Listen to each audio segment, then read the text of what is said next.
Olá, meus amigos, graça e paz. Estamos aqui novamente para fazer o segundo vídeo. A proposta de hoje é dar continuidade no apontamento desse livro aqui, ó. O que todo presbiteriano inteligente deve saber, do nosso historiador Alderi.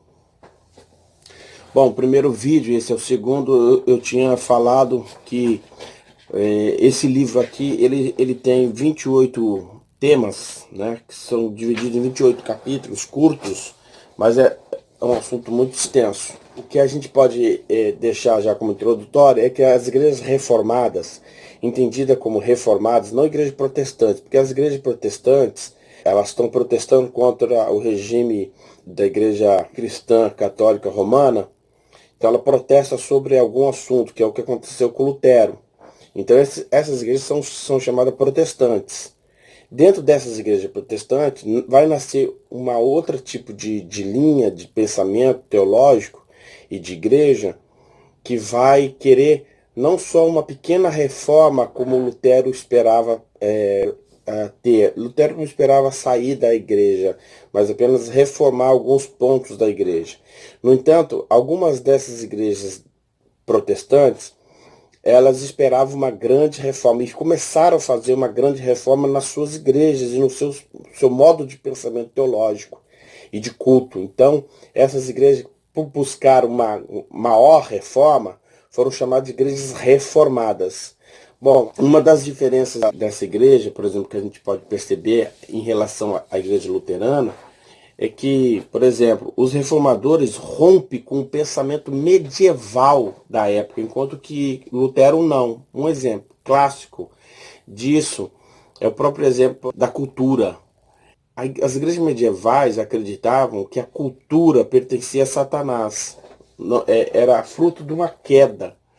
Enquanto que as igrejas reformadas, elas acreditavam que a cultura ela era anterior à queda de Adão. Então, a cultura, ela não é dada a Satanás, ela não é da ordem do trabalho do inimigo, mas ela pode se tornar algo que não confessa a Deus, né? Pode se tornar algo que não agrada a Deus, mas a cultura, a princípio, ela é antes da queda. Então, ela deve ser desenvolvida para anunciar a graça de Deus e fazer o bem. Então, essa é uma grande diferença, por exemplo, das igrejas que tem um cunho, uma visão reformada sobre o aspecto da cultura, né? E as igrejas que não são reformadas, mas são protestantes, mas ainda seguem, mantém o seu pensamento sistemático medievalista da época da igreja católica apostólica romana, seguindo esse pensamento de que a cultura é posterior à queda. Então, essa é uma das diferenças. Bom, isso como introdução, a gente já pode entrar então no capítulo 2, que vai falar um pouco sobre isso também, que é os breve histórico do presbiterianismo. A introdução quer mostrar de que as igrejas reformadas, elas nascem então nesse recanto da Suíça, de Zurique, e ela vai se espalhar também nas ilhas britânicas, Escócia, Inglaterra e Irlanda, que são as ilhas britânicas. Bom, então esse capítulo 2 vai justamente falar sobre isso, de que os escritos de Calvino dava, dava indício de como ele compreendia o papel do Estado e o papel da igreja. Bom, então o que a gente pode já pensar aqui da visão calvinista, a visão calvinista das igrejas protestantes, né? Uma breve história. Então a breve história que a gente pode ver é que quem toma o lugar da liderança de um pensamento mais sistemático, mais teológico na igreja, nas igrejas, e quem vai fomentar, vai trazer um aparato de interpretação textual com uma visão mais reformada, mais bíblica, segundo a nossa compreensão, vai ser a figura de Calvino, com a sua Instituta, né? E depois com seus desenvolvimento, suas atitudes administrativas na região de Genebra. Eu vou ler um pedaço aqui do texto que diz assim: em 1559, Calvino fundou a Academia de Genebra, que contribuiu de modo decisivo para a formação de uma nova geração de líderes reformados. Dada a importância desse reformador, um novo termo surgiu para designar os reformados calvinistas. Então, ele cria a Academia de Genebra, e essa academia, ela não só fala sobre o reino de Deus, ela também fala sobre o posicionamento do líder diante da política e diante do reino de Deus. Então, começou a se criar intelectuais que se posicionavam com uma visão mais reformada. Isso foi, de certa forma, necessário, porque quando há rompimento, também, quando há um rompimento, a necessidade de uma criação de uma doutrina, uma criação de uma teologia, né?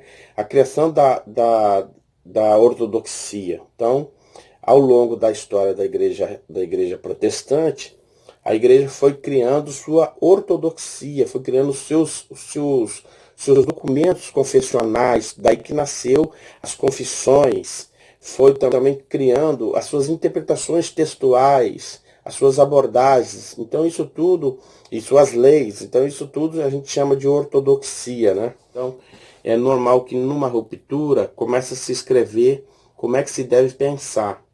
Então foi isso que aconteceu. Então Calvino, ele foi um articulador que articulou um sistema completo de teologia cristã que ficou conhecido como calvinismo. Esse sistema incluía normas específicas retiradas da Escritura acerca da doutrina, do culto e da forma de governo das comunidades reformadas. Na base do sistema estava a ênfase no conceito da absoluta soberania de Deus como Criador, preservador e redentor do mundo. A estrutura eclesiástica preconizava o governo das comunidades por presbíteros e a associação das igrejas em presbitérios regionais e ensínodos nacionais. Então, como nós temos hoje nas nossas igrejas de IPB, que é a igreja, presbitério, sínodo e Supremo Concílio, é mais ou menos como ficou a ordem de organização das igrejas reformadas, organizadas por Calvino, né? As que não foram organizadas por ele também seguiam um padrão muito parecido com isso.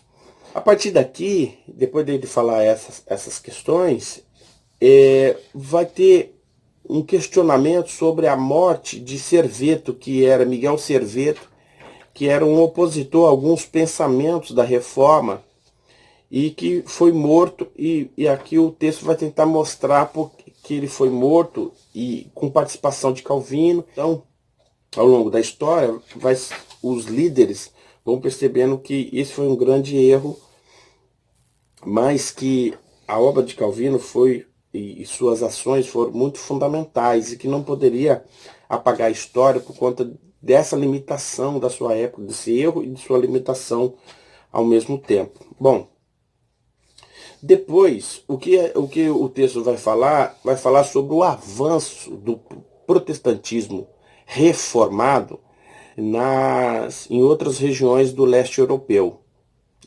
Do leste europeu e das Ilhas Britânicas, foi aquela que a gente já falou. O que o texto vai falar um pouco mais, vai falar sobre que Calvino, por ser francês, ele tinha projetos de treinamento para cristãos franceses, né? Porque muitos cristãos franceses, ao se desvencilhar do pensamento católico protestante, começaram a ser expulsos das suas regiões e acabaram indo para Genebra e foram treinados como missionários e voltaram para a França e para outros lugares para evangelizar o mundo. Mas também tinha muitos cristãos franceses que já estavam em Genebra e depois foram para a França e começou a desenvolver uma igreja protestante, reformada, de linha reformada, que tende a querer reformar não só o culto, não só as doutrinas, mas reformar também o pensamento filosófico, social Isso que seria uma igreja reformada. Ela abrange tudo, porque o pensamento da reforma, dos reformadores, dos protestantes reformadores, é entender que tudo pertence a Cristo. Então, se tudo pertence a Cristo, eu preciso reformar todos os pontos que condiz com a sociedade, seja na própria economia, no social, nas leis e na religião. Então, não é o protestantismo reformado, que é o calvinismo, ele não busca apenas se enclausurar no seu pensamento teológico. Ele busca adaptar o seu modo de pensar teologicamente para as outras instâncias da vida, como a própria cultura, a própria formação e criação da cultura, a própria economia, a própria assistência social, né? Então isso é abrangente nesse sentido. Essa é a grande diferença do protestantismo reformado, e aí nós estamos falando do calvinismo, logo que todo calvinista deveria ser reformado. Calvino incentivou protestantes reformados na França a evangelizar em outros lugares. Os protestantes reformados na França foram chamados de huguenotes. Quando se você escutar a palavra huguenotes, você está falando de protestantes de linha reformada, sobretudo, na sua maioria, calvinistas. Então, os calvinistas franceses, pode-se dizer que todos eles podem ser chamados de huguenotes. Pois bem, nas Ilhas Britânicas, o texto aqui vai dizer, né, que especialmente importante para a fé reformada foi a sua introdução nas Ilhas Britânicas. E foi mesmo, que nas Ilhas Britânicas nós podemos ver o crescimento da igreja em termos até mesmo de lei. A igreja conseguiu, ao ser introduzida na Inglaterra, lembra lá aquela questão da Confissão de Westminster? O rei, em um certo momento, em 1640, por ser um parlamento na Inglaterra, aceitou o presbiterianismo como religião oficial. Foi isso que aconteceu. Então, os benefícios do protestantismo ter entrado nas Ilhas Britânicas foi exatamente seu desenvolvimento de leis e seu desenvolvimento depois de uma teologia, de uma confissão de fé, que permaneceu por um pouco tempo como igreja oficial da Inglaterra, mas isso foi se perdurando ao longo dos anos, né, como uma cultura pungente e já estabelecida, sistemática, uma teologia já sistemática. Então, foi muito importante isso. É sobre isso que esse capítulo vai falar justamente disso, dessa fase em que Carlos I aceitou, né, o protestantismo na Inglaterra como religião oficial. Depois ele cai e quem assume é o Carlos II, e aí ele abandona, expulsa todos os protestantes da região. Com essa expulsão houve um crescimento missionário em outras regiões. Então foi daí que foi do posto do trono de Carlos I, em 1640, que a igreja protestante calvinista, né, reformada, né, calvinista, acabou assumindo a direção política do parlamento no castelo, né, na Abadilha de Westminster, que era onde ele se reuniu o parlamento. E daí que foi criada a Confissão de Fé de Westminster e o Catecismo Maior e o Breve Catecismo que nós falamos no capítulo 1. Bom, então, esse é o grande crescimento. Com a expulsão dos protestantes da região da Inglaterra, muitos deles foram para os Estados Unidos. E aí houve um crescimento das igrejas protestantes nos Estados Unidos. É claro que houve também um crescimento de outras igrejas que não eram pertencentes ao pensamento reformado, né? Mas era pertencente ao pensamento protestante. que era o caso, por exemplo, dos luteranos, que é da igreja metodista, e assim sucessivamente. Alguns erros confessionais aconteceu também, muitas igrejas que nós não consideramos como ortodoxas também cresceram no seio do país dos Estados Unidos, como por exemplo os Quakers, as igrejas Quakers. Nem todo mundo que era protestante de linha reformada tinha um pensamento calvinista com uma visão mais acertada, até porque também estavam limitados à sua época. Bom, essa é a grande questão, e para terminar, o texto vai falar então de que a igreja protestante de linha reformada cresceu nos Estados Unidos e nasceu delas duas igrejas, e é isso só que eu vou falar. Nasceu a igreja presbiteriana do norte, que está no norte dos Estados Unidos, né? Que é PCUSA, né? Que é PCUSA, e a igreja presbiteriana do sul, que é PCUS, que é PCUS. Bom, essas duas igrejas, a igreja do norte, que é a PCUSA, ou SEA, é a igreja que ela sempre foi contra a escravidão. E essa foi a igreja que o Simonton se tornou missionário e veio para o Brasil e estabeleceu o presbiterianismo no Brasil. A igreja do sul, essa igreja, os dois missionários conhecidos por nós que vieram para o Brasil foi o Eduardo Lane e o George Nash, de 1869. Bom, para terminar, o que aconteceu com a nossa igreja presbiteriana do norte, a qual trouxe o nosso missionário Simonton para o Brasil? Bom, essa igreja, em 2015, aceitou o casamento homossexual, mas não tinha mudado o livro de culto, o livro que mostrava como é que se fazia o culto, como é que oficializava o culto, o livro de culto comum que a igreja tinha desde 1906.